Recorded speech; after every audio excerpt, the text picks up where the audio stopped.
তাতে 10 কাঠা বই সোন লাগছে। তো 10 কাঠা বই সোনে এক একটা সোনে 7-8 কান খিলে লয়। এবার তুমি গুনি বেড়াওগে কত হয়েছে এরকম ঠুয়ো হিসেব। তো জিব্রাইলকে জন্ম নিবন্ধন ধরে আমার বয়সের শুরু শেষ কইতে পারবো না, তবে আমি একটা ঠুয়ো হিসেব বলতে পারি। এই পূর্ব আকাশে একটা তারকা উঠতো, এই তারকাটা 80,000 বছর পরে একবার ওঠে। কয় বছর? 80,000 বছর পরে একবার ওঠে তারকাটা। আমি ওই তারকাটাকে 80,000 বার উঠতে দেখেছি। তাহলে এবার হিসাব করেন কত? তো এই হিসাব করার তোর কম্পিউটারও জায়গা নাই। 80,000 বছর পর একবার ওঠে, আর আমি 80,000 বার দেখেছি। হুজুর আলাইহিস সালাম বলে, উরি বাবা, তাই তো আপনি অনেক বয়সী। আপনি যে শেষে যে 80,000 বছর পরে উঠবে, সেই উঠার টাইমটা কি হয়েছে না সামনে? এই টাইমটাই কয়েক বছর আগে হয়ে গেছে, কিন্তু তারাটা উঠতেছে না।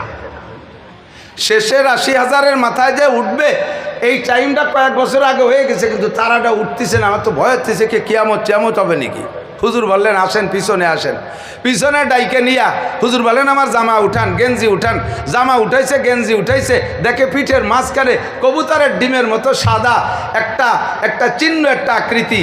জিবরিল আলাইহিস সালাম ওইটা দেখেই জড়িয়ে ধরে চুমু খেয়ে বলে, ওয়াল্লাহি হাযা হুয়ান নাজাম, আল্লাহর কসম এই যে সেই তারকাটা। কন্না সুবহানাল্লাহ।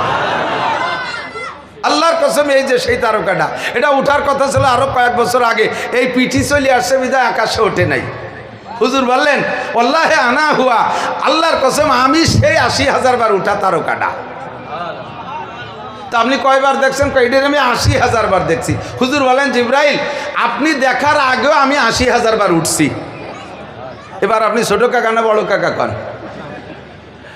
আল্লাহু আকবার। আমার নবী সবার আগে এসেছেন, সবার পরে এসে আমাদেরকে ধন্য করেছেন। এই রবিউল মাসে এসেছিলেন। বলেন রবিউল আউয়াল মাসে। কোন মাসে? রবি। আপনারা খুশি না বেজার? নবী আলাইহিস সালামের আগমনে খুশি না বেজার? নবী আলাইহিস সালামের জন্ম হয়েছে কয় তারিখ? রবিউল আউয়াল মাসে। মাস রবিউল আউয়াল, বার সোমবার, টাইম শোবে সাদেক। তিনটের ভিতরে কোনো মতানৈক্য নেই, তবে তারিখের ভিতরে মতানৈক্য। 90%, 90%, বরঞ্চ 95% ঐতিহাসিকদের খেয়াল রায় হলো নবী পাকের জন্ম হয়েছিল রবিউল আউয়াল মাসের 8 তারিখ। 5% ঐতিহাসিকরা বলে 12 তারিখ। আমি এই 8 আর 12-র ইখতিলাফ বাদ দিয়া আমি 12 তারিখটাই ধরে নিলাম। যেহেতু সময় কম, আমি হজের দিকে যাব। 12 তারিখই ধরে নিলাম নবী পাকের জন্ম তারিখ।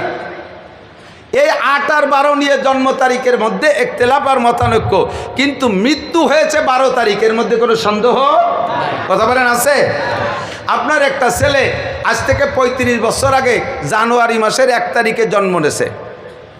আপনি গোপালগঞ্জের ভালো শিক্ষিত একজন ভালো ফ্যামিলির লোক, লেখাপড়া জানেন, আপনার পয়সা আছে, আপনার ভিতরে রুচি আছে, আর বর্তমান রুচিশীল যারা যা করে থাকে, আপনি সামাজিক প্রথায় তার একটুও কম করেন না। 35 বছর আগে আপনার ছেলেটা জন্ম নিয়েছে, চাঁদের মতো ফুটফুটে ছেলে। এক তো আপনার ছেলে তো ছেলেই, তারপরে আবার চেহারাটাও সেরকম। আপনি সেই থেকে নিয়ে ছেলের পর সন্তুষ্ট হইয়া আপনি প্রত্যেক বছর 1 জানুয়ারি তার জন্মদিবস উপলক্ষে কেক কাটেন। আমাদের দেশে কেক কাটাকাটি আছে না? আরে যদিও কেক কাটা জায়েজ নাই, জন্মদিবস পালন করা জায়েজ নাই, তবু আপনি করে থাকেন। আমি যেটা বলছি আর কি, আপনি এই 35 বছর পর্যন্ত 1 জানুয়ারি জন্মদিবস পালন করে কেক কাটছেন। ছেলেটা BCS ক্যাডার, ভালো চাকরি পেয়ে গেছে, ভালো পদমর্যাদায় সরকারি চাকরি পাইছে, আরও খুশি। এরপরে চাকরি পাওয়ার পরে 5 বছর আরও বড় কেক কাটেন। হঠাৎ করে 35 বছর পরে যাইয়া বয়সের 35 বছরের মাথায় যে ছেলেটা 1 জানুয়ারি স্ট্রোক করে মারা গেছে। তার মারা যাওয়ার আগের 35 বছর আপনি 1 জানুয়ারিকে জন্মদিবস উপলক্ষে আনন্দের সাথে কেক কাটছেন। কথা বলেন। এবার 35 বছরের মাথায় এসে ছেলেটা 1 জানুয়ারি মারা গেল। এখন থেকে নিয়ে বাকি জিন্দেগিতে আপনি 1 জানুয়ারি তার জন্মদিবস উপলক্ষে বাকি জীবনে আপনি যদি বেঁচে থাকেন, এই 1 জানুয়ারিতে আর কি আপনি কেক কাটবেন না শোক কাটবেন? কেক কাটবেন না শোক করবেন? আপনি এখন থেকে কলিজা কাটবেন। 1 জানুয়ারি আসলে আর আপনার মাথায় কাজ করে না। ছেলেটার কবর জড়ায় ধরে কান্দেন, তার প্যান্টটা ছিল জড়ায় ধরে কান্দেন, তার শার্টটা ছিল জড়ায় ধরে কান্দেন, তার একটা ছবি ছিল তাই বুকের সাথে জড়ায় ধরে 1 জানুয়ারিতে কান্দেন। কেন কান্দেন? আপনি কেক কাটবেন। এই দিন তো তার জন্মদিবস। 63 বছর আগে বিশ্বনবী জন্ম নিয়েছে। সেই জন্মের পরের থেকে আমরা 63 বছর ধরে নিলাম, জন্মদিবস পালন করলাম, জায়েজ না জায়েজ পরে মহব্বতের সাথে করলাম। কিন্তু 63তম বছর যাইয়া 12ই রবিউল আউয়াল নবী ইন্তেকাল করলেন। এখন এই দিন আপনি খুশিতে কেক কাটবেন না এই দিন শোকের কারণে আপনি কলিজা কাটবেন? এই দিন আপনার কলিজা কাটার দিন। কথা বলেন ঠিক কি না?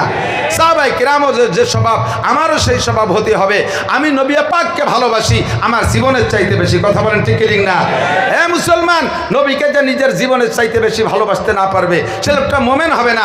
নবী বলেন লা ইউমিনু আহাদুকুম হাত্তা আকুনা আহাব্বা ইলাইহি মিন ওয়ালিদিহি ওয়া ওয়ালাদিহি ওয়ান নাসি আজমাইন। হে দুনিয়ার মুসলমান, তুমি অতক্ষণ পাক্কা মুমিন হতে পারবে না। খেয়াল করে না এদিক, কিয়ামতের ময়দানে আমাকে বঙ্গবন্ধু সুপারিশ করার সুযোগ পাবে কিনা জানি না, মাননীয় প্রধানমন্ত্রী শেখ হাসিনা সুপারিশ করার সুযোগ পাবে কিনা জানি না, জিয়াউর রহমান সুযোগ পাবে কিনা জানি না, এরশাদ সাহেব সুযোগ পাবে কিনা জানি না। আর তাদের সুপারিশে আমার 1 পয়সারও কাজ হবে কি হবে না তা জানি না, বরঞ্চ তাদের পাশা নিয়ে অমাবস্য শুরু হয়ে যেতে পারে। কথা বলেন ঠিক ঠিক না?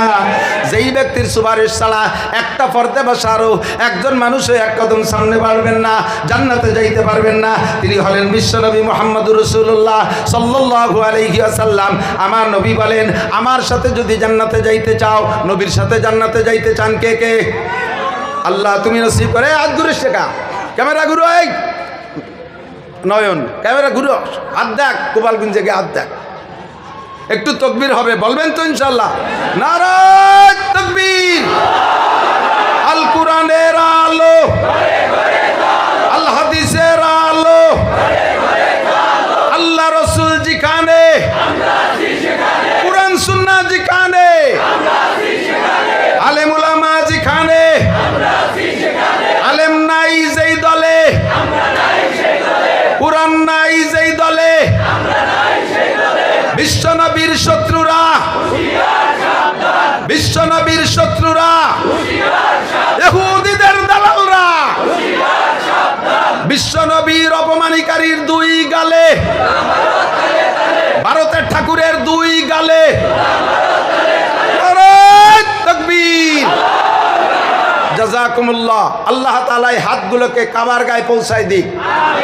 এই হাতগুলো নবীর রওজায় স্পর্শ করার তৌফিক দান করুন। মক্কা মদিনার জমিনে হাত রাইখা সিজদা দিয়ে নামাজ পড়ার তৌফিক দান করুন। আল্লাহ এই সব হাতগুলোকে আশিকে রসুলের কাতারে নাম লেখায় নাও। আল্লাহ এই হাত সবাই তোমার রসুলকে তার জীবন, নিজের জান মাল, মা বাপের চাইতে বেশি ভালোবাসে। এই ভালোবাসা তুমি কবুল করে নাও। নবী পাক বলেন তুমি মুমিন হতে পারবা না, আমার সুপারিশ পাইবা না, হাউজে কাউসার পাবা না, আমার সাথে দেখা হবে না, হাসরের মাঠে তোমার সাথে আমার দেখা হবে না, যদি তুমি আমাকে তোমার জানের চাইতে, তোমার মালের চাইতে, তোমার আব্বার চাইতে, তোমার সন্তানের চাইতে বেশি ভালোবাসতে না পারো, যদি এই ভালোবাসা আমাকে না দিতে পারো, লা ইউমিনু আহাদুকুম, তোমরা কেউ মুমিন হতে পারবা না। ও দোস্ত, আমার নবীকে ব্যঙ্গচিত্র করে দুঃখ বলে, দুঃখ আমি ভাষায় ব্যক্ত করতে পারি না, বড় দুঃখ লাগে। এই ভারত হয়েছে, ইন্ডিয়া হয়েছে, সমস্ত ভেজালের গুরু, ভেজালের ইন্ডাস্ট্রিজ। গুলাম আহমদ কাদিয়ানি নবীর এগেনস্টে নবুয়তি দাবি করছে। ওর বাড়ি কি মক্কা? ওর বাড়ি কি মদিনা? ওর বাড়ি কি বাংলাদেশ? গুলাম আহমদ কাদিয়ানির বাড়ি ইন্ডিয়া। কোন জায়গা? কোন জায়গা? বাংলাদেশে যত ভণ্ড পীর আছে, যত মাজারপন্থী আছে, সমস্ত মাজারপন্থীদের প্রোটেকশন হয়েছে ইন্ডিয়া থেকে। খাদ্যের ভিতরে যে ভেজাল, এই যে ফরমালিন টরমালিন সব কিন্তু আছে ইন্ডিয়াতে। কতক্ষণ? খাদ্যের ভেজাল, ধর্মের ভেজাল, ইমানের ভেজাল, ইসলামের ভেজাল, শরীয়তের ভেজাল, সব জায়গায় ভেজাল সৃষ্টি করে ওরা। আর পিরাই আইসা কিছুদিন আগে এক মহিলা এক উদ্ভট কথা বলিয়া সারা দুনিয়ার মুসলমানকে জ্বালাই দিয়েছে। আবার বর্তমানে আইসা এই যে কি ওর নাম কি, রামগিরি। হ্যাঁ, রামগিরির সাথে আর একটা উপাধি যেন কি আছে, হযরত মাওলানা রামগিরি লানাতুল্লাহি আলাল কাযিবিন। মূর্তি বানাইয়া মুহাম্মদুর রাসূলুল্লাহর নামে মূর্তি বানাইয়া সে মূর্তিটার নাক সে ভেঙে ফেলাই, মুহাম্মদ রে মারলাম। তোমাদের দেবদেবী যেমন তারে লাইতলি চলালি যেমন কথা কয় না, তুমি সেই রকম মনে করো। আরে তোমাদেরগুলো আরে এতদিন বলি নাই, এটা আমাদের দায়িত্ব না, এটা আমাদের বলা নিষেধ। মুসলমানদের কটাক্ষ করে তাদের ধর্মীয় অনুভূতিতে আঘাত করা, এটা ইসলামের নিষেধ আসছে। যার কারণে দুনিয়ার বহুত কিছু করি। আমার মুসলমানরে আমি অপারেশন করি, নারী বের করে ফেলাই দেই, তাদের সব দোষগুলো বলি। কখনো করে হিন্দু বুদ্ধ খ্রিস্টানদের ধর্মীয় অনুভূতিতে আঘাত করি না, কিন্তু আমার নবীরে আঘাত করবে আর আমি বসে থাকবো? এবার কিছু আমার বলার অধিকার আছে না নাই? দায়িত্ব আছে, অধিকার আছে, কথা বলেন ঠিক না? আল্লাহু আকবার। রাস্তায় দাঁড়ায় এক মুসলমান, সে সর্বক্ষণ মূর্তির এত ভক্ত, কাঁধে করে রাখে। যে জায়গায় যায় নামাইয়া তাকে কিছু প্রণাম করে তারপরে সে কাজে হাত দেয়। কন্ট্যাক্ট পাইছে ওই জায়গায় মূর্তিরে রেখে সেখানে সেবা টেবা দিয়ে তার ইবাদত করে তারপরে কন্ট্যাক্টের কাজে হাত দেয়। আল্লাহু আকবার। তো এ সব জায়গায় এই মূর্তিরে গাড়ে করে রাখে, আর কোনোদিনও আল্লাহর নামও তার জবানে আসে নাই। সেই আমলে সেই মানে প্রথম সময় ইসলামের। এবার মূর্তিরে গাড়ে করে নিয়ে যাইতে রাস্তায় দিয়ে চলতে এক জায়গায় ধর পেশাব আইছে, তো মূর্তিরে গাড়ে হয়ে বসে, তার পেশাব করলে পেশাব ক্লিয়ার হয় না। এই যুবকরা দিক থেকে মোবাইল হাতরে পেশাব পায়খানা যাবা না, তাহলে কিন্তু ক্লিয়ার হবে না। ওই দান্দায় তোমার ও পেটটা সাফ হবে না, পরিষ্কার। তো মূর্তি গাড়ে থাকলে পেশাব পায়খানা ক্লিয়ার হবে না। ও মূর্তিরে রাস্তার পাশে নামাই থুইয়া এবার পেশাব করতে বসছে। পেশাব করে টরে উঠে আসে, দেখে যে কুত্তু একটা যাইয়া বগল উচরে কুত্তর সেই মূর্তির আগাগুলা স্প্রে করে দিছে, আর মাথায় মারিয়ে দিয়েছে আর শেষ পর্যন্ত। আল্লাহু আকবার। ওর গেছে মিজাজ খারাপ হইয়া, কুত্তর পর মিজাজ খারাপ হই নেই, মিজাজ খারাপ হয়েছে ওর দেবতার উপরে। আরে তোর কি ক্ষমতা আছে, তুই আমারে কি উপকার করবি? তোর নাক মুখ বইরে কুত্তই মুচিয়ে দিল, তাই তুই ঠেয়াতি পারলি না। আর আমারে যদি কেউ কিছু করে, তুই আমার কি উপকার করবি? কথা বলেন ঠিক না? তোর কি উপকার, কি ক্ষমতা আছে? আরবিতে এই মূর্তিরে বলে সনাম। কি কয়? সনাম। ওরা জিকির করে, আমরা জিকির করি। বলেন আল্লাহ আল্লাহ আল্লাহ আল্লাহ আল্লাহ আল্লাহ আল্লাহ আল্লাহ আল্লাহ আল্লাহ। ও দোস্ত, ওরা কয় সনাম সনাম সনাম জিকির করে। তো সনাম কইতে আর সনাম তো আরবি শব্দ, ওর সাথে সনাম আর সমাদ বেশি পারত না, কিন্তু সনাম আর সমাদ একই কায়দা না, একই ওজনের। ওই সনাম কইতে হঠাৎ করে মুখ দিয়ে বেড়ে গেছে সমাদ। একবার অনলি একবার সমাদ। সমাদ কার নাম? আল্লাহুস সামাদ। বলেন আল্লাহুস সামাদ। কুল হু আল্লাহু আহাদ আল্লাহুস সামাদ। বলো ওই আল্লাহ একক, ওই আল্লাহ অমুখাপেক্ষী, ওই আল্লাহ কারো কাছে ঠেকানা, আমার আল্লাহ কারো কাছে ঠেকানা। সমাদ শব্দ মুখ দিয়ে বেরোয় গেছে, ইচ্ছাকৃতভাবে বলে নাই, ভুল ক্রমে বেরোয় গেছে। সঙ্গে সঙ্গে উপর থেকে আওয়াজ আসছে, লব্বাইক ইয়া আবদি, লব্বাইক ইয়া আবদি। ও বান্দা, তুমি আমারে কি মনে করে ডাক দিলা? আরে মানুষের শব্দ টের পাওয়া যায়, মানুষের আওয়াজ বোঝা যায়, আর উপর থেকে যে আওয়াজটা আসছে দুনিয়ার কোনো মানুষের কণ্ঠের সাথে মেলে না। একটা অপরিচিত শব্দ অপরিচিত কণ্ঠে আসছে, লব্বাইক ইয়া আবদি লিমা দাওতানি। ও বান্দা, তুমি আমারে কেন ডাকলা? উপরের দিক তাকায় দেখে, কেউরে দেখে না, ভিতরে হাল পরিবর্তন হয়ে গেছে। এবার কয় আল্লাহু আকবার। আরে সমাদ তো শুনেছি মুসলমানদের কাছে, এটা তাদের আল্লাহর নাম। আরে যারে কোনোদিন ডাকি না, ভুল ক্রমে একবার মুখ দিয়ে বেরোয় গেল, সে আমার ডাকটা শুনলো। আর যারে 80 বছর পর্যন্ত সামনে বসায় সনাম সনাম করে ডাকি, একটা বারও সে ফিরে আমার দিক তাকায় না, সে আমার একটা ডাকের সাড়া দেয় না। কাজেই যারে না ডাকলেও শোনে, সেই আমার রব। যারে ডাকলেও জবাব দেয় না, ও কখনো আমার রব হইতে পারে না। ও মুসলমান, বুঝলে না কোন পদমর্যাদায় দুনিয়ায় জন্ম নিয়েছো? বিশ্বনবী মুহাম্মদুর রাসূলুল্লাহ সাল্লাল্লাহু আলাইহি ওয়াসাল্লামের ইন্তেকালের দিন 12ই রবিউল আউয়াল। ইতিহাস ওই পশ্চিমেরা ইসরায়েলি রওয়ায়াতে ইতিহাসে বিকৃত কইরা আমার নবীর সাথে গোটা মুসলমানকে একটা শত্রুতায় সৃষ্টি করেছে। ইতিহাস বিক্রি কইরা 8ই রবিউল আউয়াল নবীর জন্ম তারিখকে একেবারে গায়েব করে দিয়া 12ই রবিউল আউয়াল জন্মদিবস, 12ই রবিউল আউয়াল মৃত্যু দিবসটাকে ঈদে মিলাদুন নবীর নাম দিয়া জন্ম জন্ম তারিখকে প্রাধান্য দিয়া আমাদেরকে দিয়ে ঈদ করায়, আনন্দ করায়। যেদিন আমি শোক করব সেদিন আমাদেরকে দিয়ে আনন্দ করায়। ইন্না লিল্লাহি মালাইকাতান সায়াহিনা ফিল আরদে ইউবাল্লিগুনি সালাম মিন উম্মতি। নবী পাক বলেন মান সাল্লাল্লাহু আলাইহি ইনদা কবরি, আমার দিক নবী পাক বলেন মান সাল্লাল্লাহু আলাইহি ইনদা কবরি, যে আমার কবরের কাছে এসে সালাম দেয়, যে আমার কবরের কাছে এসে সালাম দেয়, সামিতুহু, আমি ওইটা শুনি। কন্যা সুবহানাল্লাহ। হায়াতুন নবী শুয়ে আছে সোনার মদিনায়, কবরে নবী জিন্দা। যদি কেউ কবরের কাছে যে সালাম দেয় নবীকে আমি শুনি। আমান সাল্লাল্লাহু আলাইহি নায়ান, যদি কেউ দূর থেকে সালাম দেয় ওইটা আমি শুনি না। আমি মানবিক যোগ্যতায় জীবদ্দশায় যতটুক দূর থেকে ডাকলে শুনতাম, কবরে যাওয়ার পরে অতটুক দূর থেকে ডাকলে শুনি। যতটুক দূর থেকে সালাম দিলে শুনতাম, কবরে যাওয়ার পরে অতটুক দূর থেকে সালাম দিলে শুনবো। আরে আমি মদিনায় বৈশা বাংলাদেশের সালামের আওয়াজ আমি জীবদ্দশায় শুনতাম না। কাজেই মরার পরও বাংলাদেশের থেকে সলাত সালাম পাঠাইলে ওইটা আমি নিজ কানে শুনবো না। তবে আমার কাছে উবলিগ তুহু, এই দুরুদ সালাম আমার কাছে পৌঁছাই দেওয়া হবে। সাহাবায়ে কেরাম বললেন মাই ইউবলিগুকা সালাম ইয়া রাসূলুল্লাহ, আপনার কাছে দুরুদ সালাম কারা পৌঁছাই দিবে? নবী পাক বলেন ইন্না লিল্লাহি মালাইকাতান সায়াহিনা ফিল আরদি ইউবাল্লিগুনি সালাম মিন উম্মতি। কোটি কোটি পর্যটক ফেরেশতা ভ্রমণ করে, তাদের আর কোনো দায়িত্ব নাই। ওদের দায়িত্ব হলো কে কোন জায়গা থেকে দুরুদ সালাম পড়ে ঠিকানা সহ তারিখ সহ আমার কাছে পৌঁছাইয়া দেয়। আর পৌঁছানোর সঙ্গে সঙ্গে আমি আমার উম্মতের নামে সালামের জবাব পাঠাইয়া দেই। মান সাল্লাল্লাহু আলাইহি মাররা সাল্লাল্লাহু আলাইহি আশারা মাররা, আমার উপরে একবার দুরূদ শরীফ পড়লে আল্লাহ তার উপরে 10টি রহমত নাজিল করে। আমার নবীর উপরে 12ই রবিউল আউয়াল নবীর জন্য, নবীর শানে আর আমাদের আনন্দের কিছুই নাই। 63 বছর আনন্দ ছিল, 35 বছর ছেলের নামের কেক কাটছি, মরণের পরে আর কেক কাটি না, এরপরে কলিজা কাটি। 63 বছর জন্মদিবস উপলক্ষে যা করছি না করছি, 63 বছরের পরে যায় যখন ইন্তেকাল হয়ে গেছে, এটা 12ই রবিউল আউয়াল নির্দিষ্ট। কাজেই এই তারিখে আর আমাদের ঈদ আর আমাদের আনন্দর কিচ্ছুই নাই। সমস্ত আনন্দকে ধুলায় মিশাই দিয়ে আমাদেরকে এতিম করে চলে গেছেন নবী। কাজেই 12ই রবিউল সামনে থেকে আমরা ঈদ করব না শোক করব? সকলে জবানে বলতে হবে ঈদ করব না শোক। গোপালগঞ্জ থেকে আমি এইটাকে চালু করতে চাই, ঈদ করব না শোক করব। কথাকে আমি বুঝাইতে পারছি?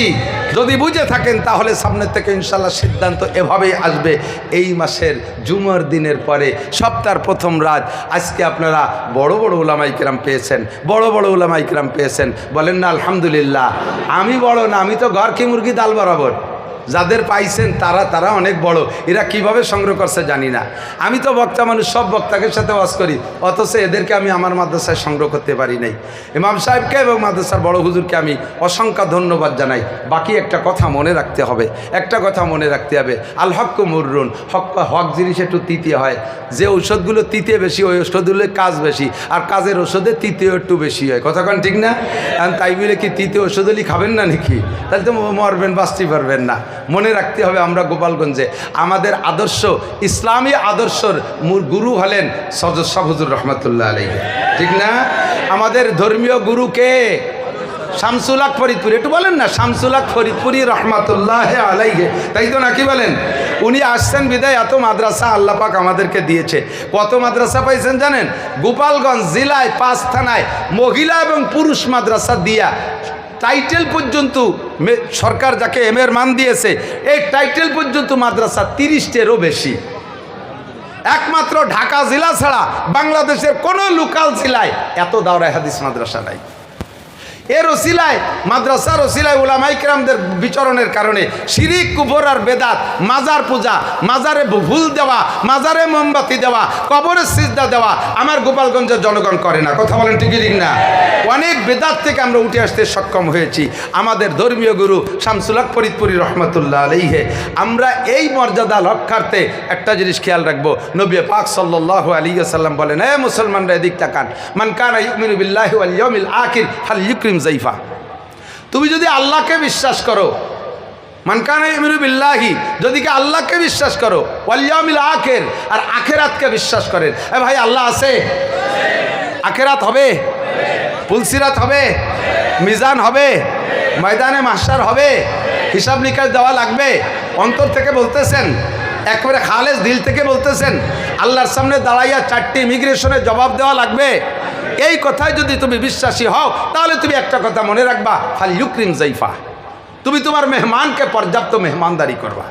মেহমান যাতে খুশি, মেহমানকে বুঝে শুনে তার রুচি অনুযায়ী মেহমানদারি করবা, মেহমানকে অসম্মানী করবা না। মেহমান যেমন চায় তাকে সেভাবে মেহমানদারি করবা। এদিক তাকান, মেহমানদারির পদ্ধতি কি? মেহমান সর্বপ্রথম চায় আমার সাথে একটু সুন্দর সাক্ষাৎ করুক, কথা বলেন। বাড়িওয়ালা এসে ইস্তেকবাল করবে, অভ্যর্থনা জানাবে, আসসালামু আলাইকুম রহমতুল্লাহ, সালাম দিয়ে মুসাফা করে, পারলে সুযোগ থাকলে বুকে জড়িয়ে ধরবে, কোলাকুলি করবে, সুন্দর করে সালাম দিয়ে মুসাফা করবে, বুকের সাথে কোলাকুলি করবে। এরপর বাড়ির যাকে মেহমান যাকে যেখানে নেওয়ার মতো তারে সে জায়গা নিয়ে বসাবে। এরপরে মেহমানের রুচি জিজ্ঞেস করবে।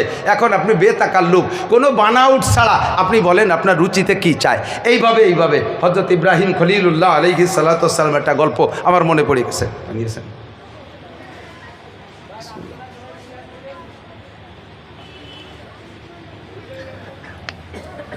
নবীদের ভিতরে, রসুলদের ভিতরে বড় দামি রসুল ইব্রাহিম খলিলুল্লাহ আলাইহিস সালাম, ঠিক না? আন্তর্জাতিক খ্যাতিসম্পন্ন বিশ্ববিখ্যাত দামড়া মিস্টার নমরুদ, এর সাথে দীর্ঘদিন যুদ্ধ বিগ্রহ। আল্লাহ তাআলা ইব্রাহিম আলাইহিস সালাম রে এমনভাবে কষ্টি পাথরে যাচাই করে নবী রসুল হিসেবে গ্রহণ করেছেন যে 30টা পরীক্ষা করছেন ইব্রাহিম আলাইহিস সালামকে আল্লাহ তাআলা, আর 30টা পরীক্ষায় পাস। কোন সুবহানাল্লাহ। আল্লাহ নিজেই বলেন ওয়াইদিব তালা ইব্রাহিম রাব্বুহু বিকালিমাতিন ফাআতাম্মাহুন্না, আমি আমার ইব্রাহিম রে অনেক পরীক্ষা নিয়েছি, সমস্ত পরীক্ষায় সে পাস করেছে গোল্ডেন এ প্লাস। এই পাশের কারণে, ইব্রাহিম আলাইহিস সালামের এই যোগ্যতার কারণে ইব্রাহিম আলাইহিস সালামকে আল্লাহ তাআলা অন্য নবীদের চাইতে আলাদা একটা পদ দিয়ে দিয়েছেন, সেটা হলো খলিলুল্লাহ। বলেন কি? আরবিতে খলিল মানে বন্ধু। এদিক দোস্ত, বাংলায় আমরা দোস্ত বলি, বন্ধু বলি, বিভিন্ন ভাষা বলি। আরবিতে দোস্ত বন্ধু বোঝানোর জন্যে রফিক, সদিক, খলিল, হাবিব 4টে শব্দ। রফিক, সদিক, খলিল, হাবিব। কোন নবীকে আল্লাহ তাআলা সদিক বলতে পারেন, কোন নবীকে আল্লাহ তাআলা রফিক বলতে পারেন। ইব্রাহিম আলাইহিস সালামকে আল্লাহ তাআলা একেবারে কাছে নিয়ে গেছে, খলিল মানে ক্লোজ ফ্রেন্ড, নিকটতম বন্ধু। আর খলিলের উপরে আর একটা ক্লাস আছে সেই বন্ধুত্বের, সেটা হলো হাবিব। সেটা কি? তো ইব্রাহিম খলিলুল্লাহ, মুহাম্মদুর রাসূলুল্লাহ, হাবিবুল্লাহ, টুকার না মুহাম্মদুর রাসূলুল্লাহ, হাবিবুল্লাহ, আমাদের নবী আল্লাহর হাবিব, আরও নিকটে। ইব্রাহিমুল খলিলুল্লাহ আল্লাহর নিকটতম বন্ধু, তবে আর সে আজিমে উঠতে পারে নাই, আসমানে যাইতে পারে নাই, আল্লাহ পাকের সাথে দেখা করতে পারে নাই। আমার নবী, আপনার নবী আল্লাহর হাবিবুল্লাহ হওয়ার বদৌলতে নবী পাক সাল্লাল্লাহু আলাইহি ওয়াসাল্লাম বলেন, রাআইতু রাব্বি লাইলাতা উসরিয়াবি আশরা মাররা বিগাইরি হিজাব, মেরাজের রাত্রে আমি আল্লাহ পাকের সামনে বইসা, মা কানা বাইনি ওয়া বাইনাল্লাহি হিজাব, আমার মাঝে আর আল্লাহর মাঝে কোনো পর্দা ছিল না। আমি আমার রবকে ওই রাত্রে উইদাউট পর্দা, বিনা পর্দায় একে একে আমার এই চোখ দিয়ে 10 বার দেখেছি। হাবিবুল্লাহ ইব্রাহিম খলিলুল্লাহ, এটাও কম না। ইসমাইল জবিহুল্লাহ আলাইহিস সালাম, ইব্রাহিম আলাইহিস সালামের ছেলে, ইব্রাহিম আলাইহিস সালামকে জিজ্ঞেস করছেন, আব্বাজান সব নবী যা করে আপনিও তাই করেন, উম্মতরে কলেমার দাওয়াত দেন, হক কথা বলেন, আর না হক বাতিলের থেকে ফিরতে বলেন, সৎ কাজের আদেশ দেন, অসৎ কাজের নিষেধ করেন। সব নবীও যা বলে আপনিও তাই বলেন, সব নবীও যা করে আপনিও তাই করেন। কোনো নবীকে আল্লাহ তাআলা খলিল বললেন না, আল্লাহ পাক আপনাকে খলিল বললেন। আপনার কি যোগ্যতা, আপনার কোন কারণে আল্লাহ খলিল বললেন, আমাদের খেয়াল করতে হবে কথা। তো ইব্রাহিম খলিলুল্লাহ আলাইহিস সালাম বললেন, সম্ভবত আমার 3টে গুণ আল্লাহর পছন্দ হয়েছে, এর কারণে আল্লাহ আমাকে খলিল বলেছেন। বলেন আব্বা 3টে গুণ কি? 1 নম্বর গুণ হলো, আমি কখনো মেহমান ছাড়া খানা খাই না। আমি কখনো মেহমান ছাড়া খানা খাই না। মেহমান পাইলে খানা খাই, নইলে খানা নিয়ে বসে থাকি, অক্ত চলে গেলেও আমি খাবো না, মেহমান না আসলে খাবো না। এটা হলো আমার 1 নম্বর স্বভাব। সূরা জারিয়াতের ভিতরে আসছে, তাফসীর দেখবেন, সূরা জারিয়াত কয় নম্বর পারা হবে সাবরা? 26 নম্বর পারা সূরা জারিয়াত। বলে দিলাম, আপনি যে তাফসীর দেখতে পারেন, তাফসীরে মারবুল কোরআন দেখলে আপনার সহজ হবে। ওর ভিতরে আসছে ইব্রাহিম আলাইহিস সালাম পরপর 3 দিন মেহমান পায় না, খানা খায় না। ওক্ত মতো খানা রান্না হয়, বসে থাকে, কেউ পায় না। একটা বিলেইও পায় না, একটা কুত্তও পায় না যে তার সাইডে দিয়ে খাবে। অবশেষে ক্ষুধায় ক্লান্ত হয়ে গেছে। আর সে আজিমের মালিকের পক্ষ থেকে লেখা আছে আরও 2 দিন মেহমান বরাদ্দ নাই। এই 2 দিন ইব্রাহিম না খেয়ে থাকলে কষ্ট হবে। এই জন্য আল্লাহ তাআলা ইব্রাহিম আলাইহিস সালামকে খাওয়ানোর জন্য 8 জন ফেরেশতা পাঠাইছে জিবরিল সহ। মানুষের রূপ ধারণ করে আইসা জিবরিল আলাইহিস সালামের সামনে এসে সালাম দিয়েছে, আসসালামু আলাইকুম নাহনু জুয়ুফুক, আমরা আপনার মেহমান, সালাম দিয়েছে।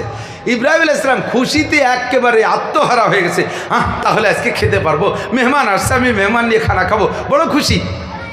যেহেতু মানুষ মেহমান, মানুষের যে রুচি তাদেরও সেই রুচি। আর আরব দেশের স্বভাব হলো ভালো মেহমান ভিআইপি মেহমান হলে তাদের জন্য ইন্তজাম হয় আস্ত দুম্বা, আস্ত ছাগল, আস্ত বাছুর জবাই করে ভুনা করিয়া আস্ত নিয়ে সামনে দিয়া, এটা তাদের একটা ঐতিহ্য।